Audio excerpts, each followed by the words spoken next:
You know how you'll be in the middle of a battle for Ashenvale and then suddenly you get layered, or the whole fight goes entirely bugged, maybe the bosses are immortal, maybe the percentage starts bouncing around in the preamble leading up to the fight and all that. All of that has now been fixed, but at a little bit of a cost. If you just want to know the answers right out the gate, I'm going to tell you them now. Just like I said, those things are going to be fixed, but they're going to come at a cost, which is that with the hotfix that is now active, layers will no longer be dynamically retiring, which means you won't get layered, but it does mean that late at night or early in the morning, there will be more layers than are needed, and the world is going to feel more empty in terms of Ashenvale itself anyway. And with that hotfix as well, they're also going to increase the number of kills that are required for each layer that exists to move the overall realm percentage up to kick off the event. At the time of posting, this has probably been in the game for about 4 or 5-ish hours. I'm just doing a quick guess here. But by this point, Aggrend and the devs are saying that they expect that most layers should have healed themselves, but they're going to be monitoring the situation closely, of course. The changes will mean that the battle for Ashenvale itself will spin up a lot slower in off-peak times and noticeably slower during peak times. The trade-off is so that it's far less likely that one layer is going to lag enough behind to break the percentage counter that fills up before the battle actually starts. Their expectations at the moment is that it's going to be a few hours at least between battles, even at peak times. They need this buffer to prevent the stall outs from happening.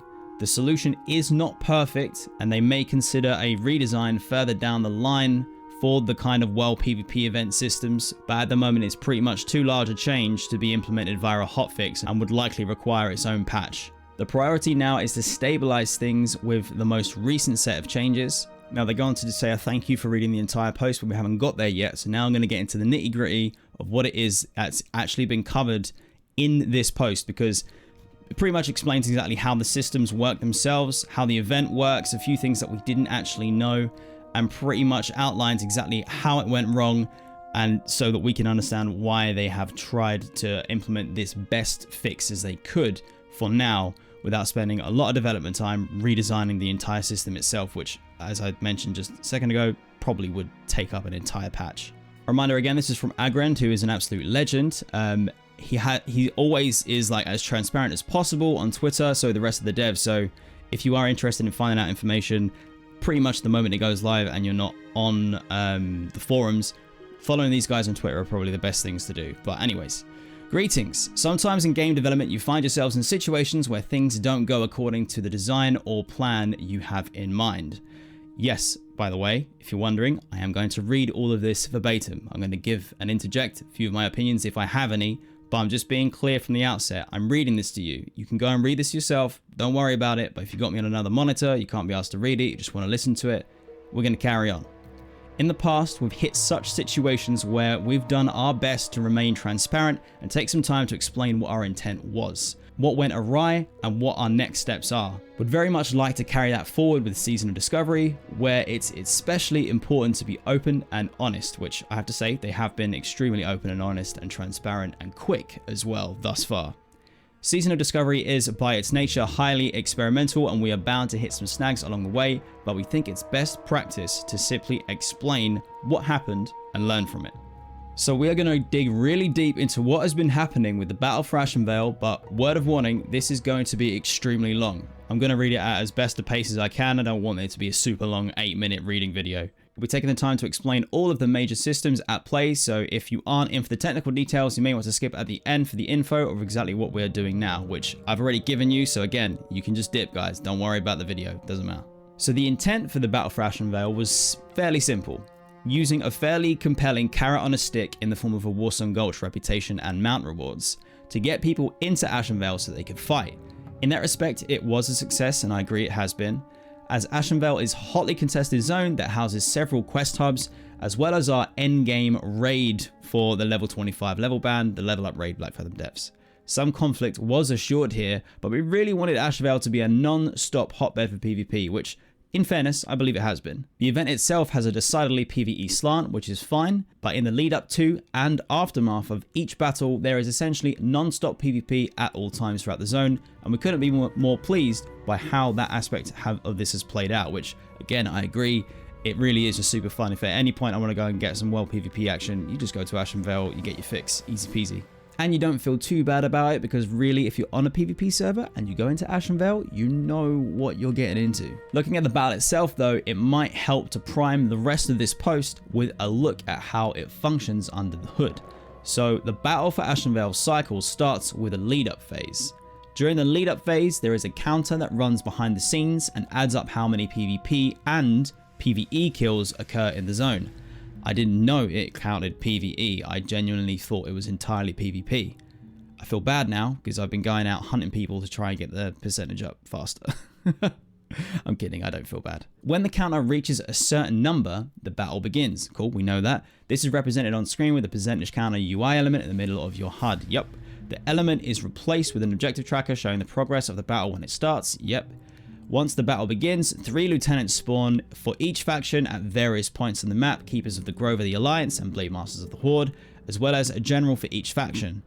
For Horde, this is a Farseer. For Alliance, this is a Priestess of the Moon, and they are both invulnerable and do massive damage until all of their lieutenants are killed. So you got the 3 places and a boss on each side, you got to do the 3 bases, and then you can kill the boss. GG's. The objectives are simply to kill the opposing lieutenants and then kill the enemy general. Once this is done, the battle ends and you return to the lead up phase and the cycle repeats, where the counter will start ticking along as PvP and PvE kills are added up. I believe it's on the realm. I'm hoping it clarifies further on. I believe it's on the realm. So what went wrong? On a realm with a single layer, there are very few points of failure with the system. We had a few minor issues in the very early days of Season of Discovery with the base functionality of the system, and for the most part, those were quickly resolved. The issues that we're seeing now are the result of a conflict between multiple systems that are meant to load balance server population, as well as unintended interactions between some fixes we've made earlier in the week with the battle. Okay, to help organize, let's break these issues down into the main symptoms and then we'll dive into the root causes. So the 3 main symptoms are being removed from your current layer mid-battle absolutely sucks. Imagine getting the boss from 100 all the way to 15% and then you get layered and you get diddly squiddly.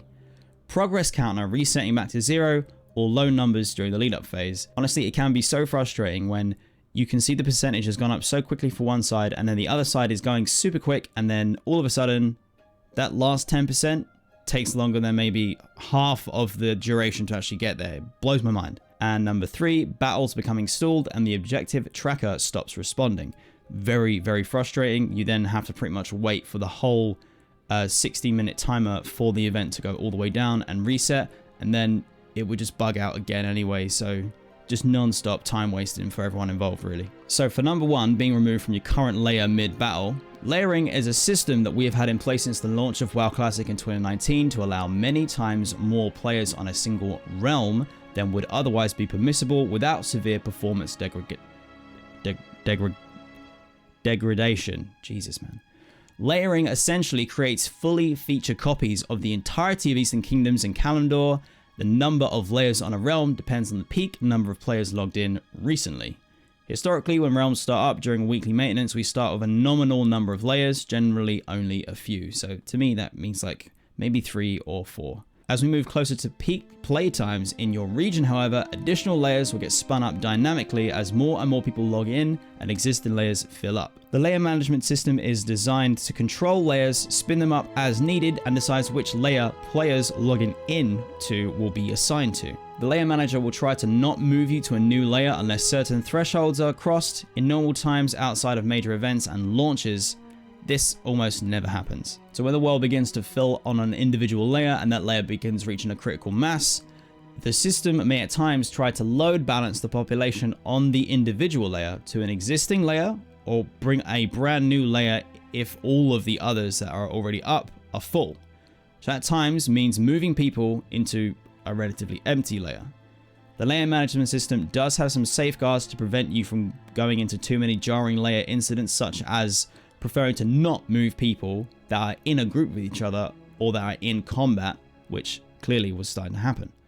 Ideally, what will happen when a group is formed is that a re-evaluation will happen when players leave and join, and the layer manager will attempt to get everyone onto the same layer and keep them there until they log out, which, as we know, is pretty much how it works, usually as intended.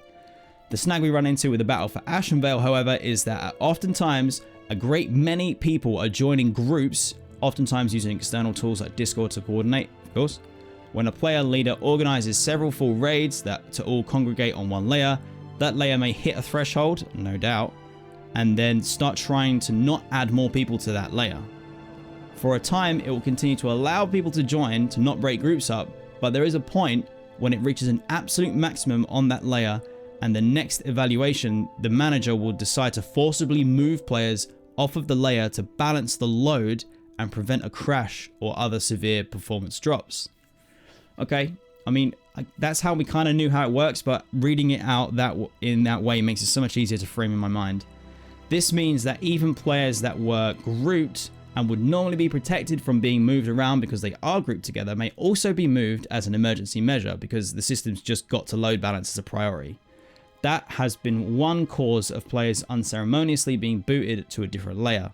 The layer simply got too full and stopped caring whether you were grouped or in a combat or not. Okay, that is a lot to think about. I'm going to keep on reading and hopefully my brain will catch up. Going back to what I said a moment ago about layers spinning up as we move into peak playtimes, one key detail is that in the past, layers would never spin down or retire unless we restarted the realms completely. This means that at peak times there may be 5, 6, 7 or even 10 or more layers going at once on the largest realms. And at off-peak times there would still be that same high number of layers after several days after weekly restarts, and there would be so many layers going on at late night or early morning that the world would feel completely empty because players are just spread out across so many barren layers.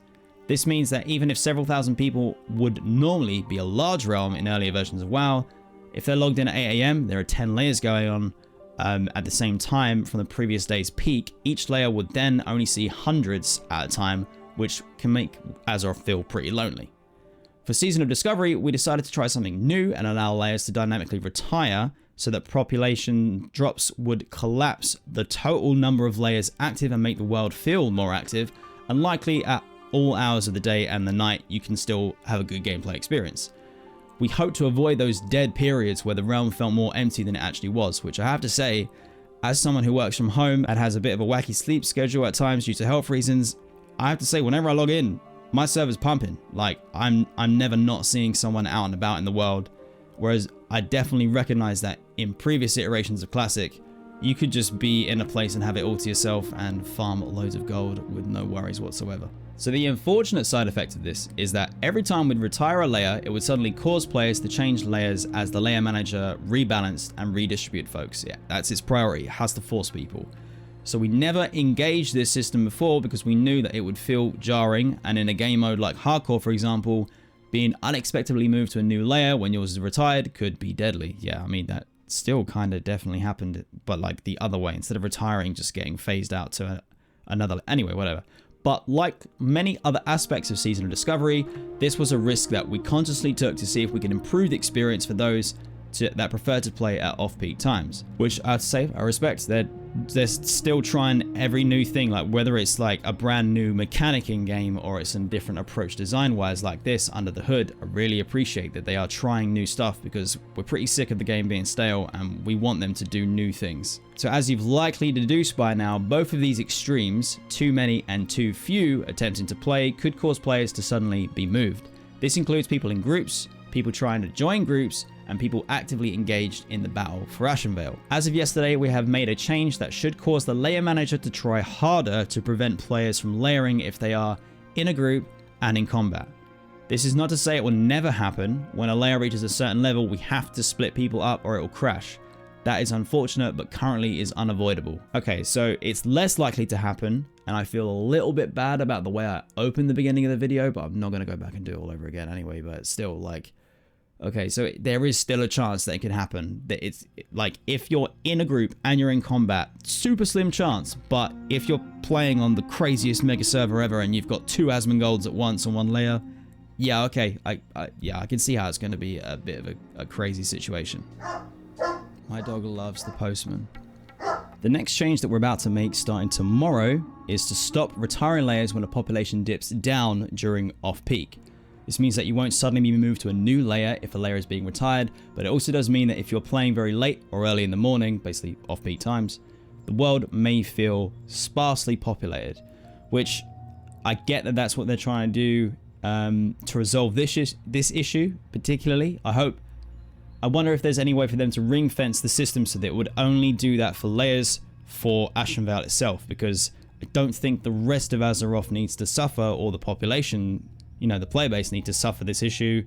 If they're not interacting with the Battle of Ashenvale, there's just no need for them to suddenly feel like they're playing a single player MMORPG. So with progress resetting during the ramp up period, the next major issue involves the ramp up period percentage counter suddenly dropping from a high percentage to a low one, which is so frustrating. The cause for this is simple. The progress tracker represents the aggregate of progress across every participating layer. This means that when you finish a battle and start making progress, and other layers also finish their battles, or a new layer spins up, they all join the pool of layers contributing to the total percentage progress. So it's not just on your layer, it's everyone. So if your battle ends and your layer managed to get back to 20% towards the next battle, and then another layer entered the ramp up phase, they'd start at 0%, which would drop the total progress on all layers. Okay. Right. Now that completely makes sense. Okay, what the fuck? So it would drop the total progress of all layers down several percentage points as the pool, and thus the total required number of kills, just got larger. This was technically intended behavior, but it was very confusing. Yeah, I mean, just reading it now, I'm a bit confused. You'd be questing, PvPing, or gathering in Ashenvale when you see the counter go from 70% up to 80% suddenly, then drop down to 20 or 30%, as other layers have their battles wrap up, and then they join the pool for the battle calculator. The original intent of this was to make it so that all battles started at the same time across every layer on a realm. Yeah, I can see how you tried that. This was to try and prevent players from hopping layer to layer to attempt to do multiple events back to back and place an additional load on the layer manager itself. While that was somewhat successful, the trade-off was just too much confusion, as the most diligent layers who finished their battle early would see their progress drop potentially multiple times during the following ramp-up phase. Yes, it happened a lot. It sucked a lot. To help with this, we made an adjustment yesterday to never allow the aggregated progress percentage to drop. Oh, okay, so new layers who have joined the pool of layers that are in the ramp-up phase, I don't know why I'm doing all these hand movements, I'm so sorry. They're going to have their total progress update to match whatever current percentage progress value is displayed. In a vacuum, this change makes sense, and it seems like it would help prevent the confusion, but this is really the change that led to the most pronounced issues. And yeah, I can imagine that trying to do a load of matching in a pool aggregate is just going to have some proper wild effects. So then we've got the battle becoming stalled and objective trackers not responding. Big suck for this one. So the change mentioned above created a situation where multiple layers could finish their battle, enter the ramp up again, and start making progress very rapidly towards their next battle. However, if one or more layers did not finish their battle before the other layers in the ramp up period finished, said ramp up period itself, it would cause any in progress battles on that realm that were lagging behind to just completely break. Obviously, we know that is a 10 out of 10 no good. So this is because the system that controls the new battle startups would see the ramp up as finished and send a signal to all layers to start a new battle, including those with the battle already in progress. In addition to breaking any in progress battles, this would also likely cause some layers in your realm to enter a veritable death loop of never ending, able to finish battles before a new one started, which, yeah, that's been happening a lot on my server. This was further exacerbated with a layer automatically retiring itself, because then the total number of kills needed would go down and the progress needed for the next battle would suddenly jump up and make it even more likely that a new battle would start when some layers already had one going. So it's just a massive cascade of one layer crashing another, crashing into another, starting another, crashing another, joining another, starting. Yeah. There's one last detail to mention before discussing what the path forward is, and that is how additional layers impact the total progress towards the next battle. Using very fake numbers, you need 1,000 creature or player kills to trigger a battle. The way we had it set up was that if a second layer spun up, you'd need 25% more kills. So it would go to 1,250 total kills needed between both layers. Now bear in mind, there's only one player on each layer in this scenario, right? Then a third layer would bring the total needed across all layers to 1,562. A fourth made that number go to 1,925, and so on. Man, I can't do maths. When we originally designed the system, we initially made each layer require more kills per layer on a 1-to-1 basis. So using the numbers above as an example, so with 5 layers, you would need 5,000 kills. We decided not to do this later in development because we had been operating under the assumption that layers would never really be spun down outside of planned restarts, thus increasing the kill requirement on a 1-to-1 basis. Would cause battles to take an extremely longer time to trigger during off-peak hours because there would be many layers and relatively few players around to make progress during the ramp-up period. Okay, now it's all starting to come together. Go away, Windows. All of these many words bring us to the crux of it. The system was not really designed with the idea that A, we'd be ever retiring layers other than during restarts, which now they are doing, and B, that we would get to a point where a battle could still be going on a layer when the next battle began. This is also an example of a system that really could have benefited from a proper PTR stress test, and we're going to keep that in mind for the future. So now that brings us back to the start of the video where we'll have a lot better of an idea of what's going on. So the TLDR and the path forward. With the hotfix tomorrow, they're going to no longer be dynamically retiring layers. This means that late night or early morning, there are going to be more layers than are needed and the world is going to feel empty. The caveat is that then we're not going to have all these cascading crashes and massive ramp up times and all that stuff, but they're still saying here that they're going to expect the ramp up time in peak hours to be 2 hours long. So it's the kind of thing where the trade-off is that at least it's properly functioning and everyone who is partaking is actually going to get what they're looking for out of it in terms of either a gameplay experience for killing other players, taking part in a big event with friends and whatnot, and actually getting any kind of reputation, rewards, or anything else like that. Everyone's still going to get what they want from it. It just takes a little more time to actually get the match started, which I think for now is an absolutely fine trade-off. It was triggering every half an hour, 45 minutes on my realm, so having a little more time to then be like, okay, right, the battle's done, I'm going to go and do a couple dungeons, or I'm going to go and play a load of Awesome Gulch, or I'm going to farm some gold, or I'm going to level an ult for a bit. You know, it gives you a little more flexibility because 30 minutes to 45 minutes, that's not really enough time to achieve too much in the way that Classic is designed, example-wise. Takes ages to get anywhere. It takes ages to form a party. It takes, you know, you need a little more time. So I think it's kind of going to be good, but I'm an optimist. And also with the hotfix tonight, they're increasing the number of kills that are needed for each layer that exists to move the overall realm percentage up. The rest of this is just Aggrend saying thank you, but I'm still going to read it because the devs are absolutely smashing it in my eyes, and that's why I want to put out a video, even where I'm reading all of this stuff, is because I just want to get their words out there. There's a little bit of a misconception that, you know, all devs are terrible, but quite frankly, I think the WoW Classic dev team is the best that WoW has ever been. I'm gonna say it, man. I just think they're absolutely smashing it, and they clearly care very deeply about the game and know their stuff. Anyways, enough, you know, loving. With an hour or so from this post being posted, which was like 4 hours ago now, most layers should heal themselves, but we'll be watching it closely.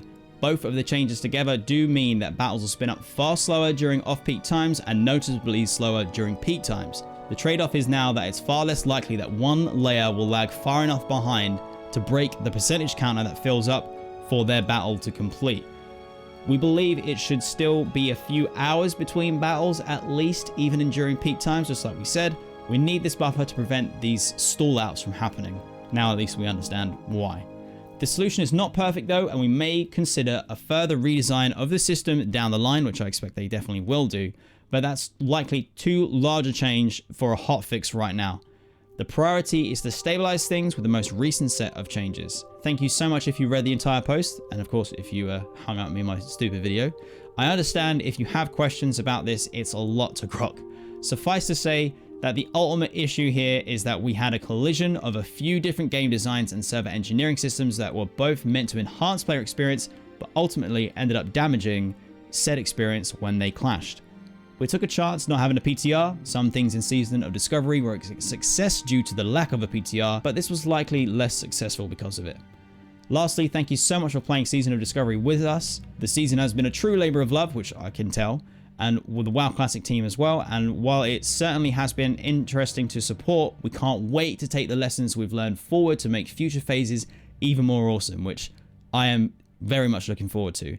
There's also one secret little nugget for those who stayed this long. Somebody said to Aggrend, I imagine this will cause some controversy especially since early Alliance players got exalted from 3-second battles. Motherfuckers. Any chance of uncapping the rep there at Revered so other players can catch up?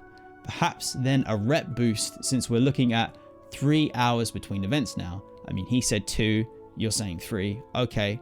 But Aggrend replied and said, this is a good suggestion and something I imagine we'll be looking at soon. So maybe there's going to be more rewards in terms of reputation and other things coming from the Battle for Ashenvale event. Let me know your thoughts down below on these changes. Personally, I think it's really good of them to explain all of the underpinnings and not play dumb, be super transparent and just be like, look, here's how it works. Here's how we thought it would work. Here's how it ended up not working how we thought it would work. And here's how we can fix it for now. But here's why we can't do anything else right now. But we're probably going to look at doing something else in the future to fix it all up. I really appreciate this approach. Again, like I said, I think the WoW Classic dev team are absolutely killing it. Remember to like and subscribe for more dumb videos.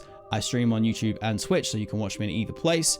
And you can support me for as little as £1 as a YouTube member or over on Patreon. But with that, I will see you in the next one.